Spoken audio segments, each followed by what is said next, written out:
Hi, I'm Master Brewer Michael Ferguson. It's time for Beer Geeks. We're at Rogue Ales Brewery in Oregon Double dead guy? with a revolutionary brewer John Meyer, man, he's a genius. who's growing it, We'll use this hop and dead guy ale. roasting it, Whoa, fire shut out the back. and brewing it. 140 some odd pounds. I'm gonna go out on a limb here and say you like hops, don't you? Better believe it. For fans so obsessed, The revolution, the nation. they're in a land of their own. Welcome to the Rogue Nation. Welcome to the Rogue Nation, yay!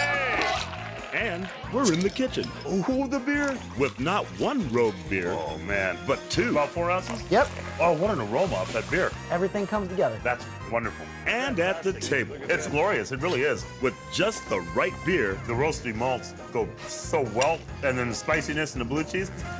for every course. We have a chocolate stout float. Wow. Right on, releasing the aromatics. All that and more right here on Beer Geeks. In Newport, on the Oregon coast, in what looks kind of like an oversized barn, there's a craft brewery I2PA for ya. that's a land of its own.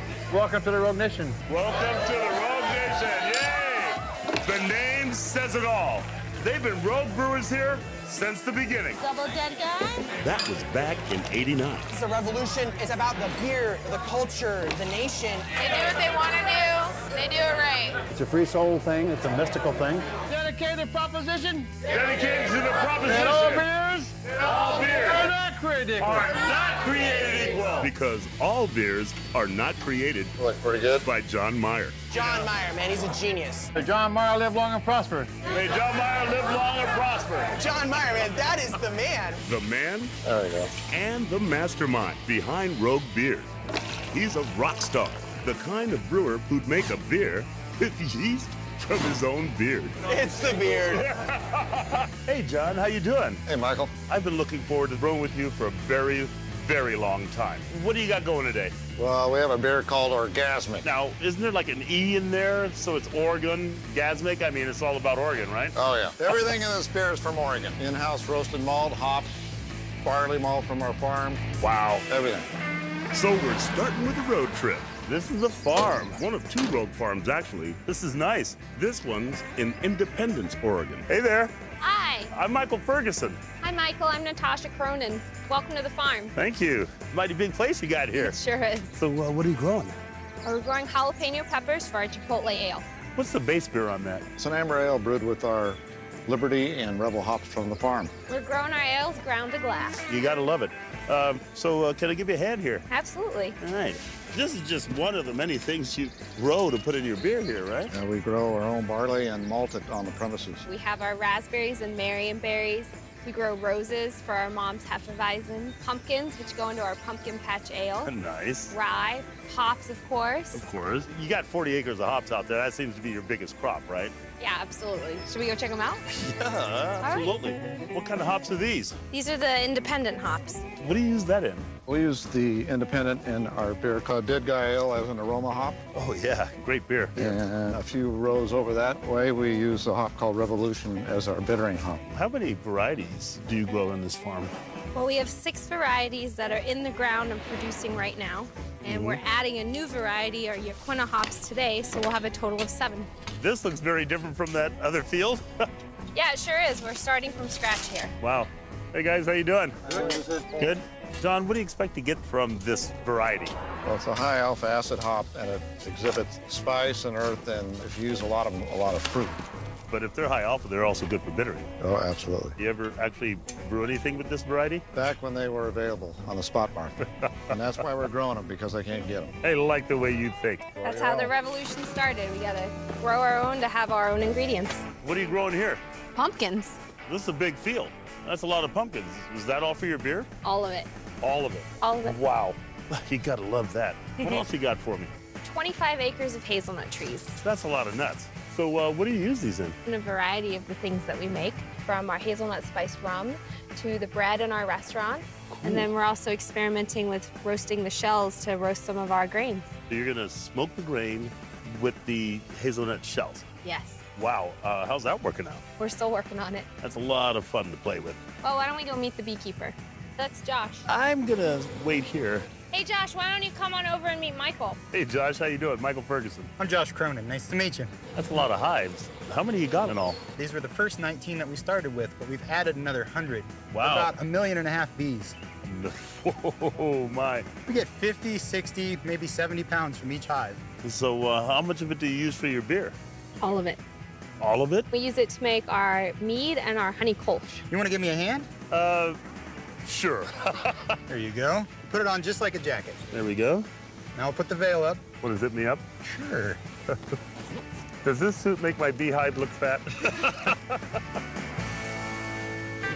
Is that a smoker there? That is a smoker. That's going to keep the bees a little more calm. My goodness. You see how they all go down inside? They're all feeding. Wow, that's amazing. What are these slats in here? These are the frames. This is where they're going to build the comb and store the honey and raise their young. Oh, that's gorgeous. This is some brand new honeycomb here. You can see all this kind of glistening stuff. Yeah. That's nectar they brought in. Right now, they're getting a lot of it from the blackberries, so that's what's going to give the honey its character when we use it in our honey kolsch and in our mead. Now I understand this whole busy as a bee thing. Exactly. These guys are always working. See all those papery kind of cells there? Yeah. That's capped brood, so that's where the young bees are. They're in there developing, and then they'll hatch out into bees. And there's the queen. The one that looks like a termite. That's the one. A lot longer than the other bees. Doesn't have the same stripes. Oh, and she's laying an egg right now. Wow. It looks great. We've got lots of bees, and they all look healthy. Looks like we're going to be making lots of honey this year. And lots of honey means lots of beer. So did you bring any? We sure did. All right. Beer me.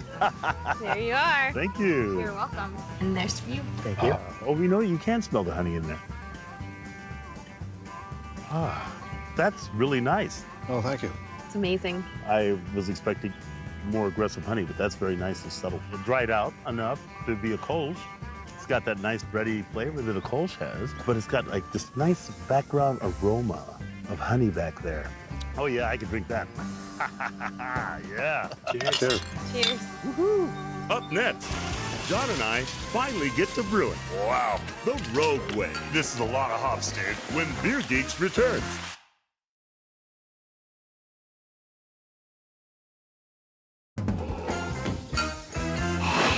Now that we've seen how Rogue Ales Brewery That's gorgeous. begins their ground to glass beers, it's time to brew one. Let's get started, I guess. Their Orgasmic Ale. We're going to use all locally sourced ingredients in this beer. So what do we do first? We're going to roast some grain. Right here? Yeah, we have a coffee roaster around the corner. Let's go. We're going to roast the grain a little bit, bring up the color and the aromatics. I think it's so cool that you guys have your own farm, roast your own grain. Tell me about this malt. This is the Risk malt from the Ty Valley Farm. Risk. I've never heard of that. Risk and Dare, that's the two we grow on the farm. Risk and Dare. Must be nice. You get to name your own stuff. This is great. Looks like it started out as two-row. Yeah, that's two-row. Two-row is how it grows on the stalk, but once they malt it to their modifications, then you get Risk or Dare. Correct. Okay. Slowly. Slowly. Almost there. And there we go. Now we're going to get it roasting. All right. Show me the switch. Whoa, fire shut out the back. So we're just waiting for it to change colors a bit? Yeah, color, and then we'll be able to get the aroma coming off. Oh, okay, so you'll be able to smell it too. Nice. So it's a lot like roasting coffee then. Yeah. Yeah. You get some of that biscuit aroma? Yeah, it's starting to come through. I think it's ready. All right. Okay, I got a bag here. You got to shoot right here. A little warm. There we go. There it is. Look at that. Look at the change in color. And get the last there. Time to mill in. What do we got here? Now we're going to mill the same sort of roasted grain we just made. This is the Risk malt from the Ty Valley Farm. Oh, yeah, it smells so good. It smells right through the bag. Alrighty. There we go. And away we go. What are we looking for in this one? The aromatics and a touch of roastiness. It smells wonderful, almost like peanut butter. Yeah, it's very much like peanut butter. What's the percentage on that in-house roast? Very little, because Yeah. we don't want too much roasted flavor. All right. Now that the roasted grain's in, what's next? Well, we're going to mill the Munich malt from our Ty Valley Farm.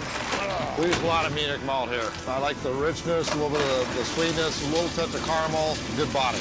Yeah, excellent body on that. All in all, how many different malts are we using in here? Well, we have the Munich malt here, the Dare and Risk from our Ty Valley appellation, Right. and the in-house roast malt. So so let's mash in. I'm just amazed the fact that everything in this mash tun you grew yourself. You've got this grain to glass thing nailed, man. It's pretty cool. Really a great thing. How long is it going to be in there? That'll rest for 45 minutes, and then it'll start heating up to 172. Okay, denature the enzymes, and then off to the brew kettle. Yep. So, John, this is the third hop edition, right? Yeah. Wow. This is a lot of hops, dude.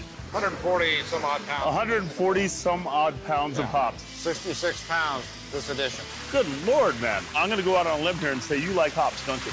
Better believe it. 1 of 5. What'd you put in first? The first edition hops are Newport. Newport is an upfront bittering hop. Okay. And then the second is the Revolution. So it's got real clean bittering, so we'll get a little bit of bitter, maybe a little bit of flavor at that time in the boil. Right, and these are what? These are the independent. Mainly we'll get a lot of flavor out of this hop. So what's going in the Whirlpool? What, 88 pounds of what? Freedom and liberty. What kind of flavor profile for the flavor ones? Fruit and citrus. Yeah. Fruit and citrus, nice. And what kind of aromatics are you gonna get? We'll get some fruit and some spice. You know what? This is gonna take, what, before it's done, about a month? 14 days. Sorry, won't be here. I'd love to taste this beer. Well, we have a previous batch here. Do you want to give it a try? Absolutely. Hand it over, buddy. All right. Wow, look at that. Good. Ooh, there's a lot of aroma there. Fruit, citrus, almost like juicy fruit. Yeah. Oh, I'd say that's hop forward. What are you talking here? About 95 IBUs. Whoa. You know what, though? I'm not getting the harshness that, I would expect from something that high. Yes, all that Munich malt that's in this beer. About 67%. Munich malt is just a great flavor. It's what they use to make Märzens, and a lot of the German-style beers kind of gives it a little bit of color, has a great breadiness, a sweetness, and a maltiness that can't be denied. And, wow, a very hop-forward beer. It's like Germany ran into a hop field and fell over. Congratulations, John. Another successful Rogue Revolutionary beer. Thank you, Michael. Up next, 2 beers for the price of 1 dish. I like the way you think. Going rogue in the kitchen. You do the honors? Oh, please, I like pouring beer. Then, a total rogue dinner. I've been waiting for this. With a beer pairing for every plate. Cheese and beer, man. The good life. Cheers, When guys. Beer Geeks returns.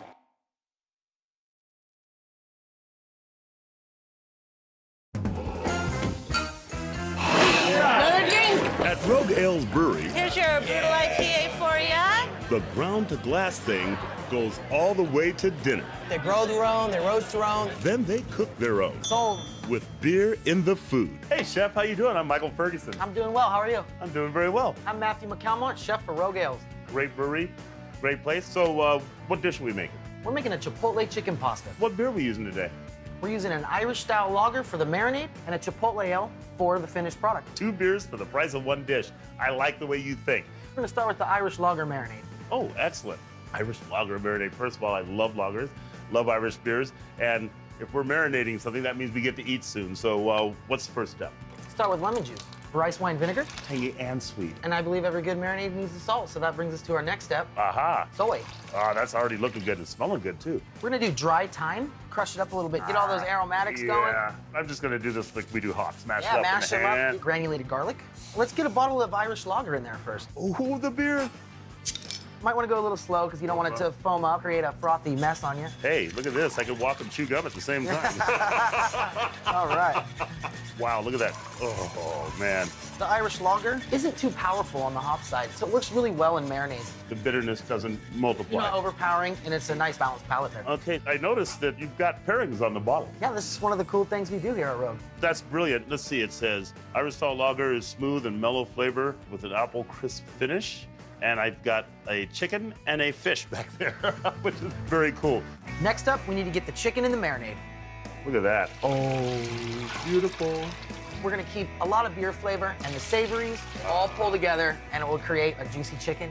Juicy, tender, and now my mouth is watering. And I'm just gonna massage it. Get in there and mix it up. All right, okay. Oh yeah, because like you've got it layered here a little bit. How long does this sit? We're gonna marinate it for 24 hours. I'm hoping you have something that's already gone the 24 hours. Absolutely. Okay, let's move this over. Oh, look at that. We're gonna sear it on the flat top. Oh, nice. Starts to volatilize off that beer real quick. Cook that alcohol off. Carries a lot of aroma with it. Ooh, that smells wonderful. All right, let's get these in the oven. Perfect. That's gonna go about 5 to 7 minutes until they're cooked through. Mmm.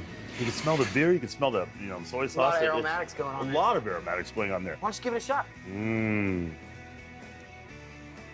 Wow. Wow. You can taste the beer. You can taste the soy sauce. Mmm. Next, we need to start the chipotle chicken pasta. First, we need to get a nice sear on our vegetables. That already smells good. Just those vegetables, that combination of onions and bell peppers. Absolutely. Next, we're gonna get some chicken in. Garlic. Now we're gonna do about 4 ounces of chipotle. Would you like to do the honors? Oh, please. I like pouring beer. 1, 2, 3, and 4. Looking sharp, looking sharp. 4.5. All Okay. right. Oh, smell that. Yeah. Wow. Oh, what an aroma off that beer. We're gonna get some heavy cream in there. Get a nice consistency on that chipotle paste. Kind of like tomato paste, but with salt and peppers. Exactly. It's pretty bold, too. That's why we don't use too much. Fresh herbs, thyme, basil. We're gonna do a little salt. Simmer in the pasta. Give that a nice little stir. Beautiful. Make sure everybody gets simmered in there. Fresh angel of Parma. You ready to eat it? Oh, yeah. Nice. Wow. That's... The chicken layers the flavors with the sauce that has beer in it, and you're getting that spice from the other beer, from the chipotle beer. Kind of a subtle finish. Smooth, low heat. I like it, but a nice spice. Everything comes together. It really does. My goodness, that's wonderful. Thank you. Simple. Simple. And tasty. And made with 2 types of beer. You gotta love That's that. the best part. Up next, more of the chef's cooking Oh, with the Rogue beer for every course chocolate stout low. when Beer Geeks returns.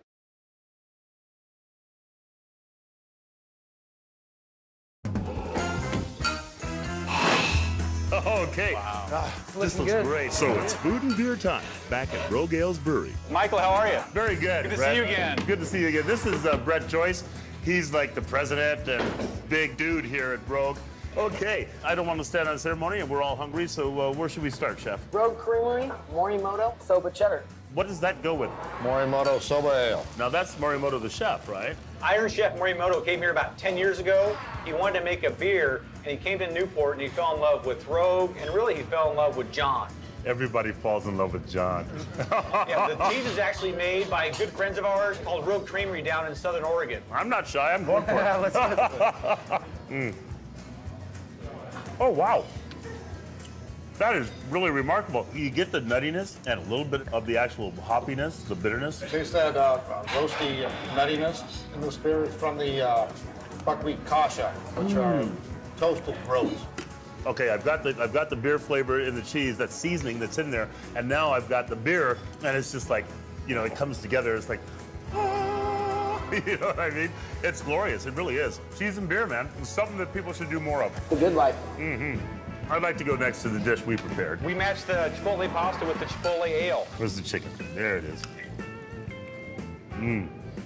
Wow. Creamy, spicy, smooth, a lot of complex flavors. The good thing about chipotle peppers, they hit you with a smoke, and then the heat comes in the back of the powder, so they don't blast you up front. No. I'm getting hit with the spice from the penne dish, and then I'm getting hit with the smoke from the beer. As an additive beer, it's not unidimensional. It's got the mind of the brewer, it's got the concept of the owner, it's got the brain of the chef, and once it gets to the table, I don't think most people will understand how it comes together like this until we get Scratch and Sniff TV. You'll just have to take my word for it.